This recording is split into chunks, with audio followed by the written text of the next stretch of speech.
Come on now. Come on, 100. But now I'm in for another 20. Hit the coconut. It is gonna match. This thing's worth it. I got a feeling this is a... You know, I mean, it's cool. It really is. This is why we do this. Storage Wars shocked fans for years with wild finds. How much? 115, 115 bucks. It's 125, 115, 135, Mary. 145, sir. 135 there. Come on, for security! Come on! Storage Wars. The once fun treasure hunting reality show has taken a dark turn, with some of its most famous faces either missing from the spotlight behind bars or worse, gone for good. I bought this one on a hunch, because it kind of looked like someone left town quickly. So I'm hoping it may have left some good stuff behind. Wow, there's a lot of stuff here. Rumors of shady deals, secret addictions, and on-set feuds are bubbling back up, and insiders claim it's no coincidence. Listen to Dave. Dave will do anything to undermine it. What really happened to the stars who made millions digging through abandoned lockers? Let's just say, not all of them struck gold in the end. Storage Wars kept fans hooked for years with insane locker finds and even wilder personalities. But in 2025, the story's taken a much darker turn. Some of the show's biggest stars, once household names, have suddenly vanished from the spotlight, and the reasons behind their disappearances are raising more questions than answers. I'd shut your mouth if I were you, because I can't kick your ass out. I just say what I saw. Well, you want to know what? You're starting Dave, trouble. you didn't see. I did. I was right next to her. You didn't see anything. You're You just act like you saw it so you can give me some problems. Some of the Storage Wars stars didn't just fade from TV, they fell hard. A few have left this world entirely, while others ended up behind bars chasing the same wild ambitions that once made them famous. Take Mark Balelo, for example. Yeah, that Mark, the flashy Rico Suave of the auctions, always showing up in designer clothes like he was walking a runway instead of bidding on storage units. He wasn't just a show-off either. The man owned his own company, Balelo Incorporated, and flipped his auction finds for real profit. But behind the charm and the style was a much darker reality. This is what we look for. Please be a NES 001. That is the NES. NES 001, guys. In January 2013, Mark was busted for drug possession, meth to be exact. 2 days after posting bail, tragedy struck. His girlfriend found him dead in his car from carbon monoxide poisoning. He'd parked inside his auction house, shut the garage, and left the engine running. Just like that, at 40 years old, the Rico Suave of Storage Wars was gone. Mark Balelo, the A&E reality TV star of the show Storage Wars, has died at the age of 40. He was only 40, had his whole life ahead of him. What really breaks you about Mark's story is how many people said he was crumbling under the pressure. The fame, the cameras, the constant spotlight, it all looked glamorous, but behind the scenes, it was eating him alive. The deep-pocketed buyers featured on the show that depicts storage unit auctions, the former owner of a chain of thrift stores, Balelo had a knack for bargaining and finding treasure among trash. Every success came with judgment. Every mistake was public. And for someone already battling addiction, that kind of pressure is a ticking time bomb. His employees were the first to find him. Imagine walking into work and seeing your boss like that. The shock, the trauma, the grief. And his girlfriend, she'd stood by him through everything. She was the one who had to identify his body. Just heartbreaking. Then there's Gunter Nezhoda, a name that hits differently. Unlike Mark, Gunter was the steady one, the rock. He and his son Rene were Storage Wars' dream duo, the father-son team everyone loved. There you are. Now. Again, and action. Hey, there you are. Now. Nope. It's the same way you did it before. Hey, there you are. Keep it always the same. Action. Hey, there you are. Gunter had been in the auction game long before TV turned it trendy. He had an incredible eye for antiques, could spot value from a mile away. But in March 2023, life threw him a curveball. He got sick, thought it was just the flu. The symptoms didn't fade, they worsened. Turns out it was lung cancer, the aggressive kind that moves faster than anyone can fight. By the time doctors caught it, it was too late. They said months. He only got weeks. He passed away surrounded by family, peaceful but gone far too soon. 67, not old anymore. Not by today's standards. Any dad's older than that and still out golfing 3 times a week. It's a tough reminder that even the strongest ones, the ones who seem untouchable, have battles we never see. A new base, a modulus. It's a $4,000 base. and I bought it for 300. Gunter should have had more time. Everyone says that. When his son Renee posted the news online, the internet flooded with memories. Thousands of fans shared stories of meeting Gunter at auctions, chatting with him in the store, or just watching his easygoing charm on TV. He wasn't just a reality star. He was one of the good ones, and now he's gone. Then there's Dave Hester. Oh boy, where do we even start with this guy? The infamous Yoop man himself. You either loved him or you couldn't stand him. There was no middle ground. He was the self-proclaimed villain of Storage Wars, the guy who'd bid up lockers just to spite his rivals. But once the cameras stopped rolling, Dave's life turned into something out of a legal drama. According to Looper, Dave's suit claimed, quote, "The truth is that defendants regularly salt or plant the storage lockers that are the subject of the auctions." Back in 2012, he dropped a bombshell lawsuit on A&E and the production company, claiming the show was totally staged, that they planted valuable items in lockers and tipped off certain cast members. Basically, he said the whole thing was rigged. The case dragged on for years, endless depositions, court fights, and millions in legal fees. Dave said he got fired for speaking up while the network fought tooth and nail to shut him down. Eventually, they settled out of court, but by then, everyone had lost. Valuable and unusual items to create drama and suspense for the show.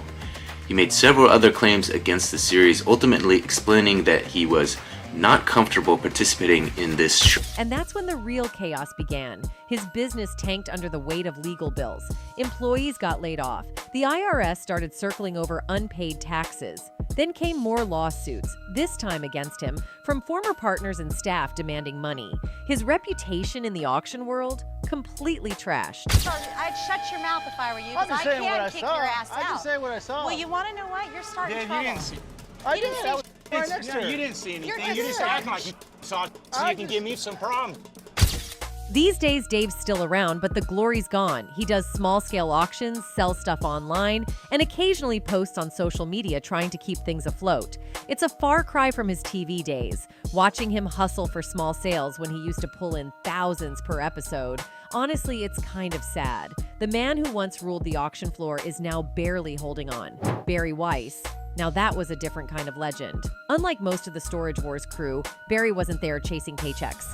The man was already a millionaire thanks to a produce empire he sold long before TV ever came calling. For him, storage units were just a playground, a weekend thrill, a hobby wrapped in chaos. The real human kidney for $120,000 that was on ice. I'm kidding. Come on. It's like finding a needle in a crap stack. But actually, I have found some great stuff. I say that all the time. And that's what made Barry unforgettable. Every episode, he rolled up like a rock star. One day in a vintage Cadillac, the next in a custom chopper, and once, a freaking Sherman tank. No one ever knew what he'd pull next. The producers lived for it. The gray, slicked-back hair, the skeleton gloves, the dry humor. Barry wasn't just a cast member. He was the show's wild card. Women adored him. Guys wanted to be him. He was living what everyone else just dreamed about, retired, rich, and reckless in the best way. But behind all the flair, Barry had one true love, motorcycles. Not just collecting them, but riding them. He'd been on bikes since he was 16, and his garage was filled with rare Harleys, Indians, and custom builds worth more than some people's homes. The man knew every engine like it was a heartbeat. It's gonna have a heck of a house here, man. Another dragster. Then came April 2019, the day everything changed. It was just another sunny ride through Los Angeles. No cameras, no auctions, just Barry doing what he loved. But in a split second, it turned tragic. A car pulled out of a parking lot without looking, and Barry never stood a chance. The crash was brutal. Witnesses said the sound was like an explosion, metal folding in on itself, glass shattering, his body thrown through the air. When paramedics arrived, they thought he was gone. He wasn't moving, barely breathing. They had to cut his clothes off right there on the asphalt. His leg twisted, chest crushed, blood everywhere. He was airlifted to the trauma center, and when you hear airlifted, you know it's bad. His family rushed to the hospital, not knowing if he'd make it through the night. 9 hours of surgery, 9 long, desperate hours. Barry Weiss, the man who laughed through chaos, who turned junk into gold, was now fighting for his life. Earning his MBA from New York University in 1986, Barry Weiss decided to apply his business knowledge in the real. They had to literally piece Barry back together like a human jigsaw puzzle. Broken ribs, a punctured lung, a ruptured spleen, a fractured spine, and a shattered femur. The list of injuries ran 2 full pages on his medical chart. Doctors didn't think he'd make it. He slipped into a coma for a week, and during that time, nobody knew if Barry would ever wake up. And if he did, what kind of life he'd have left. Brain damage, paralysis, lifelong pain, all of it was on the table. His family was quietly preparing for the worst. When he finally opened his eyes, he didn't even remember what happened. To this day, he remembers leaving his house that morning, and then nothing. The crash, the chaos, the hospital chopper, gone. Maybe that's mercy in disguise. But waking up was just the start of the real nightmare. Yeah, brother. Are you guys in town? No, we just look like we are. Most people think of Philly. They think of the Liberty Bell and stuff like that. Me? I think of cheesesteak. 2 months in the hospital, 2 months hooked to machines, learning to breathe again, move again, exist again. The physical therapy was brutal. They had to teach him how to walk, step by step, like a child. Imagine that. A 71-year-old man, once larger than life, learning how to walk while surrounded by beeping monitors and white walls. And the bikes? Doctors said never again. The one thing that defined Barry Weiss, his love for the open road, the sound of an engine, the freedom of the ride, gone in an instant. Too dangerous. One more crash, and it'd be over for good. He tried to keep a brave face online, thanking fans for their support, posting the occasional update. But people close to him say the spark's just not there anymore. He's quieter, walks with a limp that'll never fully heal, lives with pain every single day, and takes a cocktail of pills just to function.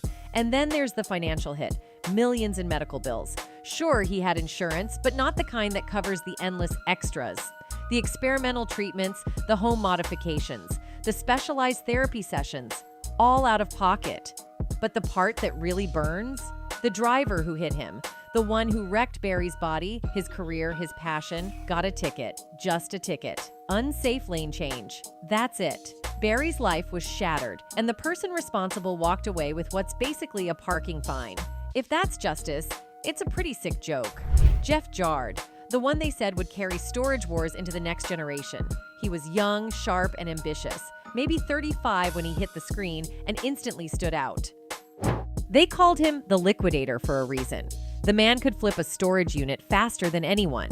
While the other bidders were still knee-deep in junk, Jeff had already sold half his haul and turned a profit.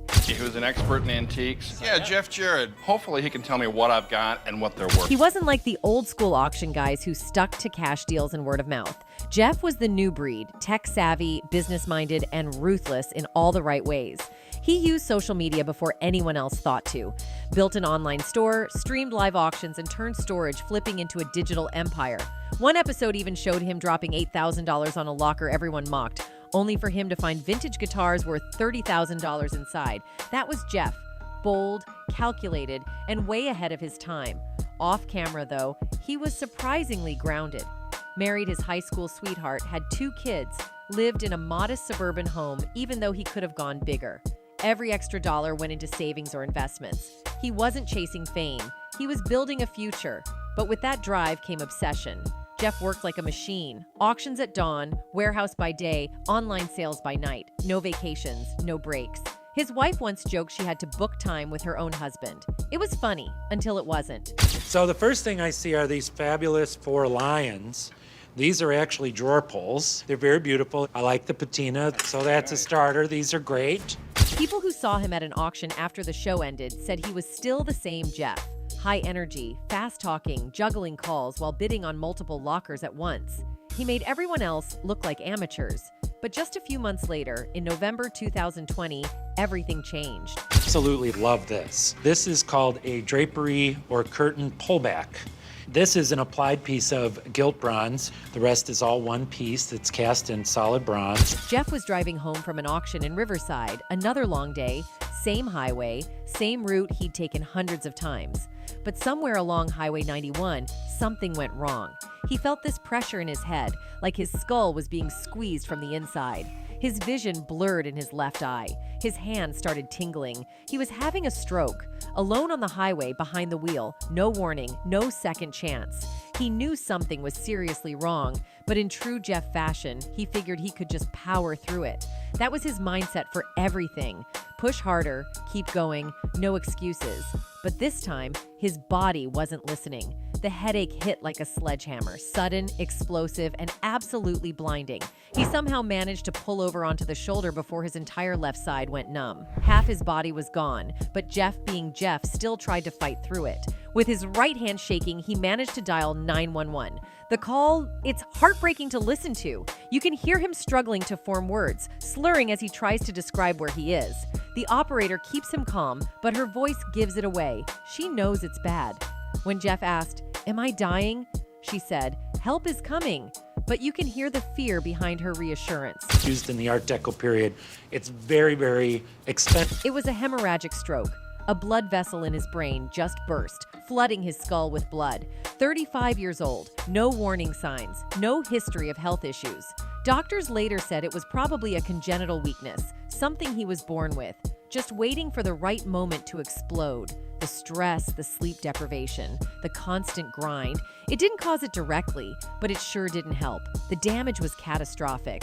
The bleeding destroyed millions of neurons, leaving Jeff paralyzed on his left side, with his speech and memory centers severely impaired. The Jeff who went into that hospital wasn't the same man who came out 6 weeks later. Rehabilitation was pure hell. Imagine being 35, in your prime, independent, unstoppable, and suddenly you can't tie your shoes.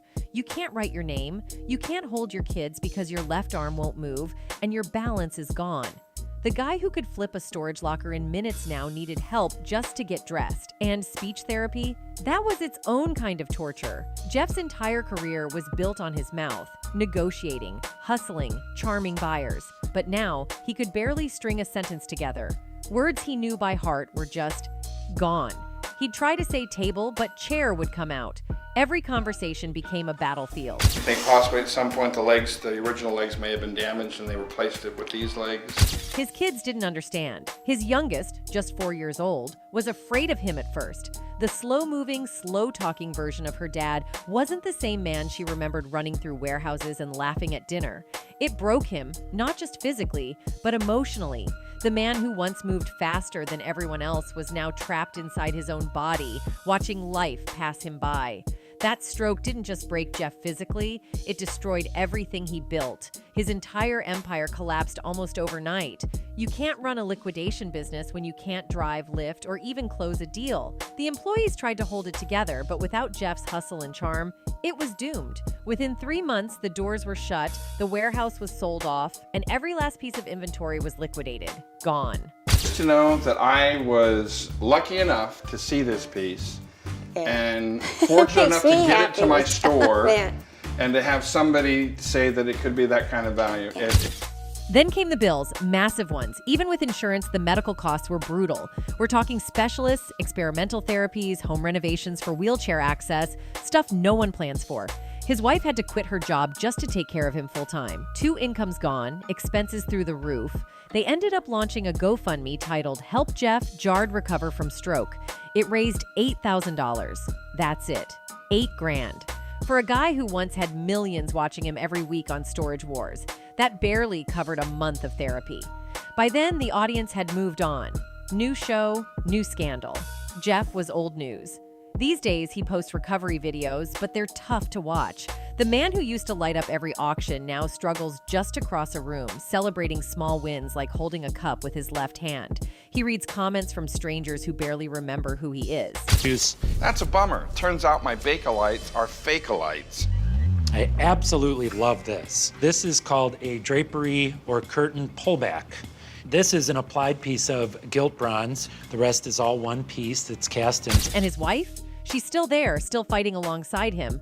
But you can see it in her eyes. The fatigue, the heartbreak, the reality that being a caregiver isn't some noble movie moment. It's a relentless 24/7 grind. No breaks, no rest. Just watching the person you love fade, inch by inch, while the world scrolls past. The hidden casualties, That's the part nobody talks about. Everyone remembers the drama, the auctions, the TV fame. But here's what really gets me. It wasn't just the stars who paid the price. It was the people around them, their families, their employees, even their neighborhoods. Take Mark Balelo. His business kept 12 people employed. Real families depending on those paychecks. When he died, it was over instantly. No warning, no severance. They showed up one morning and found out their boss was gone. And so were their jobs. It's really a case of a really peculiar story. It's kind of like stranger than fiction. This guy, apparently, he starred in A&E's Storage Wars. Then there's Gunter's store, Bargain Hunter Thrift. That place wasn't just a store, it was a destination. People drove hours to shop there. When he got sick, they tried to keep the doors open, but without his spark, it crumbled. 6 months after he passed, lights out, another dead storefront in a strip mall full of ghosts. Dave Hester's son? He wanted to follow in his dad's footsteps. Now he wants nothing to do with it. The toxicity around his father's name runs so deep he changed his identity online just to escape it. Imagine having to hide your last name because of who your dad is. And Barry, people forget his girlfriend was in that same motorcycle accident. She broke her back. 3 years later, still in therapy, still fighting to walk properly. Their 30-year relationship didn't survive it. One crash and their entire world shattered. Then there's Jeff Jarard's family. His kids had to switch schools because the bullying got brutal. Kids mocking his speech, imitating how he walks. His daughter developed an eating disorder from the stress. His son started throwing punches. That's how deep the ripple went. And Nicholas Ellen, his mother, sold her house, to pay his legal fees. 73 years old, drained her life savings trying to keep her son out of prison. Didn't even work. She's now in a tiny one-bedroom apartment, all because of a show that once looked like easy money. This wasn't just the fall of a few reality TV stars. This was the death of an entire industry, a world that promised fortune and fame and left behind nothing but broken families, bankrupt dreams, and empty warehouses. My name is Mary. When I start rhyming, things get hairy. You're not in Kansas, this is Texas, and I'm gonna hit you in the solar plexus. And here's the real kicker. It wasn't just the people who went down. The entire storage auction industry got wrecked because of storage wars. Before the cameras rolled, storage auctions were quiet, almost community events. 10, maybe 15 people would show up. Everyone knew everyone. There was respect, an unspoken code. You didn't bid up the newbies, you lent a hand when someone scored a big unit, and you shared tips about the next auction. It was small, fair, and built on trust. Then the show exploded, and everything changed overnight. Suddenly, every auction looked like a circus. 200 people packed in, half of them with no clue what they were doing. Soccer moms with $1,000 budgets thinking they'd stumble on pirate treasure. College kids pooling cash like it was a lottery ticket. Out-of-state dealers rolling in with box trucks and TV dreams. Open your eyes. My eyes are open, Dave. Your eyes. And if you don't like it, get the out. Really? Prices went insane. Units that used to go for $50 were suddenly selling for $500. The old-timers, the ones who'd been grinding for decades, putting food on the table with this hustle, they were done. Priced out of their own livelihood by clueless amateurs chasing 15 minutes of fame. One veteran of the storage auction business, active since the 1980s, said that storage wars destroyed his livelihood in less than a year. He was forced to close his thrift store, sell his truck, and take a job at Walmart at 58 years old. One hit TV show, he said, had wiped out his entire career. The units went cheap. Insultingly cheap. Stuff that would have sparked bidding wars back in the storage wars glory days was now going for the opening bid. But there was no buzz, no excitement, just this heavy silence. It felt like walking through a dying mall or an abandoned amusement park, surrounded by ghosts of what used to be. One old-timer told me he actually missed the chaos sometimes. At least back then there was energy, he said. Now, it's just a handful of aging hustlers picking through other people's abandoned dreams, hoping for one decent score. Even the storage facilities have changed. The fun's gone. It's all higher security, stricter rules, and faster turnover. They don't want another storage war situation. No more cameras, no more crowds, no more hidden treasure. Just pay your bill or clear out. That's it. The dream of striking it rich from someone else's leftovers is dead. But here's the part that stings the most. Nobody learned a damn thing. Streaming platforms are already churning out new storage auction shows. Fresh faces, same formula. Another batch of people thinking they'll find fame, fortune, or both. And just like before, viewers will believe it's all real, not realizing how scripted, edited, and manipulated it truly is. The cycle repeats. They'll get a taste of fame, maybe a short run of money, then lose their privacy, burn out, and fade away, usually with a few addictions and a trail of bad headlines behind them. Because here's the cold truth about reality TV. It's never designed to make the stars rich or successful. It's designed to make the networks and producers rich. The people on screen are just fuel. Disposable, replaceable, forgettable. Storage Wars made A&E hundreds of millions of dollars. The cast? Most of them would have been better off if the show never happened. That's the real tragedy. They thought they were getting their big break, but in the end, they didn't get famous. They just got broken. So here's the question nobody really wants to ask. Was it worth it? Was the entertainment value of Storage Wars worth the wreckage it left behind? Worth the broken lives, the destroyed families, the deaths, the debts, and the industries it gutted? Fans once loved the show. Many watched every episode, bought the merchandise, and even attended real auctions just to catch a glimpse of the cast. They were part of the hype, and, in hindsight, part of the problem.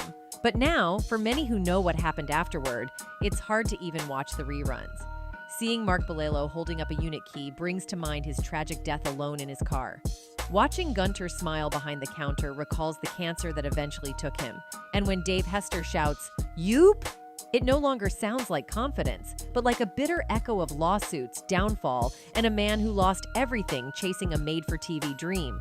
Reality TV sells this fantasy, ordinary people becoming stars overnight. But what it really delivers is exploitation, burnout, and heartbreak. Storage Wars isn't the exception, it's the rule. Look at any reality show long enough and you'll find the same fallout. Broken families, addictions, suicides, bankruptcies. We keep watching, forgetting these aren't fictional characters. They're real people with real lives that can be destroyed just so we can be entertained for 22 minutes. If this story shocked you, share it. People need to know what really happened to the Storage Wars cast and what reality TV really does to the people behind the screen. Because the truth is simple. Fame made them visible, but it also made them disposable. And once the cameras stopped rolling, they didn't just fade away. They were left behind. That's it for today. See you in the next video. Until then, goodbye. At first, the auctioneers were thrilled. More bidders meant bigger commissions. But that didn't last. The new crowd didn't know what they were doing. They'd win units, realize they were full of junk, and just walk away without paying. What used to be a clean, professional system turned into chaos. Unit, here we go to mention money. How much money? More than 5, now 6 eggs, 650, yeah. 7, 17, 7.5, 800, 850. I can 900. Eventually, storage facilities had enough. The rules got stricter. Some stopped holding public auctions altogether. What was once a tight-knit trade turned into a media-fed madhouse. And when the cameras stopped rolling, all that was left was a trail of empty units, unpaid bills, and broken trust. When the chaos hit, some storage facilities just said, screw it, threw everything away rather than deal with the mess. Others jacked up their fees, demanded deposits, even started running background checks just to weed out the wannabes. What used to be an open hustle turned into red tape and frustration. So, what about the ones who actually made it out alive? The survivors, Daryl Sheets. The gambler. He had a mild heart attack in 2018 and never fully bounced back. These days, he's mostly on Instagram, posting grandkid photos and fishing pics. He smiles a lot, but you can tell the grind wore him down. The spark's not what it used to be. Yes! Bam! Oh my God. We could be talking a mother. Then there's Brandy Passante and Jarard Schultz, the couple everyone thought was ride or die. Yeah, not so much. The breakup was ugly. Domestic violence accusations, custody battles, the works. Brandy's doing fine now, runs her own business, keeps a low profile, and stays far away from the auction world. Jarard? Let's just say his bad boy persona didn't age well. Bar fights, DUIs, mugshots, classic reality TV fallout. Stuff behind. Wow. There's a lot of stuff here. Ivy Calvin, the self-proclaimed king of Palmdale, is one of the few who actually played his cards right. He's still doing auctions but branched into real estate. Smart move. Even he admits, though, that the show changed the game, and not for the better. Nezhoda? Still running his store after losing his father, Gunter. But it's bittersweet. Every customer that walks in reminds him of what's gone. People still ask about Gunter like he's going to walk through the door again. He has to relive that loss every single day. And Mary Pattian, the quirky Texas sweetheart, packed it up and went back home. She runs a small online vintage shop now. Says the show left her with anxiety that she's still trying to manage. Not exactly the kind of souvenir you expect from TV fame. Family, just being outside in nature. You know, just the little things. And that's the truth people don't get about reality TV. It's fake fame. You're recognizable enough to get stopped at Target, but not successful enough to have the money or the privacy that comes with real stardom. It's the worst kind of limbo. Everyone knows your face, but when the lights go out, you're just another name people half remember from a show that doesn't air anymore. Here's the part that really exposes how fake the glamour was. Those Storage Wars people everyone assumed were swimming in cash, they were making around $15,000 an episode. Sounds solid, until you realize they only filmed maybe 20-something episodes a year. Do the math, that's about $200,000 before taxes. After Uncle Sam takes his cut, you're lucky if you clear half. Good money, sure, but not retire early, not buy a mansion, and definitely not live like a celebrity money. But the public didn't know that. They saw you on TV and assumed you were rich. Suddenly, every distant cousin had a can't-miss investment. Every old friend wanted to borrow money, and everyone treated you like a walking ATM. The problem? When the show ended, the money ended, but the fame didn't. You're still that guy from Storage Wars, but now you're broke, trying to pick up the pieces of a normal life that doesn't even exist anymore. The show made sure of that. And the mental health fallout? Brutal. Several cast members have admitted to depression, panic attacks, and constant anxiety. Imagine every argument, every mistake, every bad moment turned into meme fodder for millions of viewers, and you can't escape it. There's no safety net either. The production company's already chasing the next viral hit. The network? Your old news. Your castmates? They're barely keeping it together themselves. You're left alone, with fading fame, mounting bills, and a fan base that doesn't know the difference between a millionaire and someone just pretending to be one. As for storage auctions today, many have turned into ghost towns. At one recent auction, only 7 people showed up, and 3 of them arrived together. The auctioneer, visibly discouraged, admitted he was thinking about quitting altogether, saying it just wasn't worth it anymore. The industry that once fed families, created small-town legends, and gave people second chances, it's gone. Replaced by online auctions, no human contact, no excitement, no soul. The Storage Wars craze didn't just fade, it burned out everything it touched.